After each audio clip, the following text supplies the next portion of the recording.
Today we shall reflect on the theme, the right investment. And we see that in life we always try to make the best of deals. We make sure that our investments are safe as well as productive. And in a way, today's readings ask us a very important question. What is the best investment that you can make with your life? Now we see the gospel of today presents us with a paradox. It says, we lose what we keep and gain what we give away, which may sound quite strange in today's world.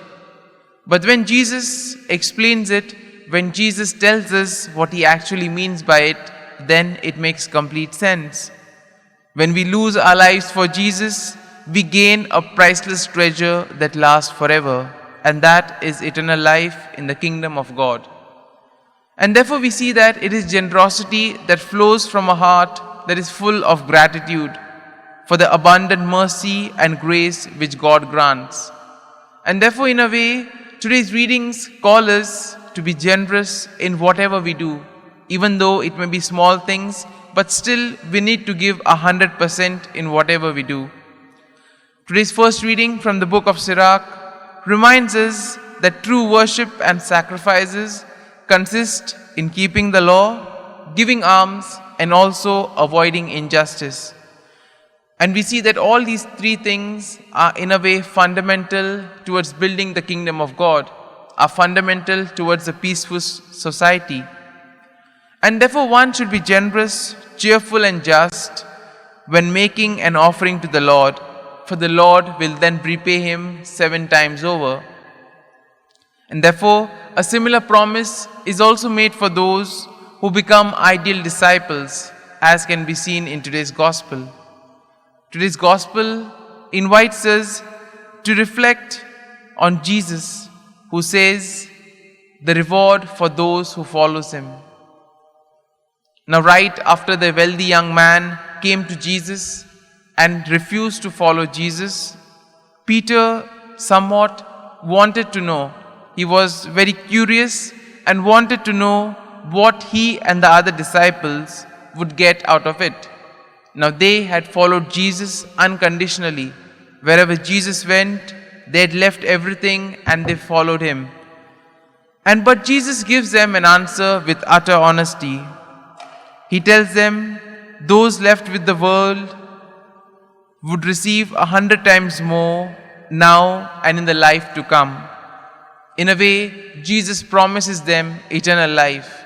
Whatever they give here on earth, whatever sacrifices, whatever persecutions they may suffer, they will be rewarded for that in heaven. And therefore we see in today's world also it is the same. When we fight for injustice, when we are on the side of the truth, sometimes we may have to face opposition and also persecution. But Jesus tells us to remain firm in what we do, to persevere in our faith so that we may be rewarded when the time comes.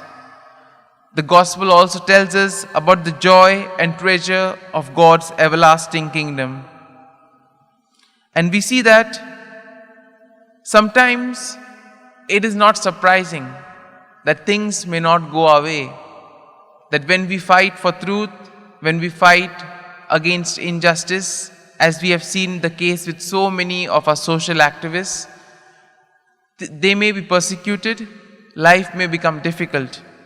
But in place of the material wealth, Jesus promises his disciples, and he promises each and every one of us the blessings of joy and rich fellowship with the community of believers.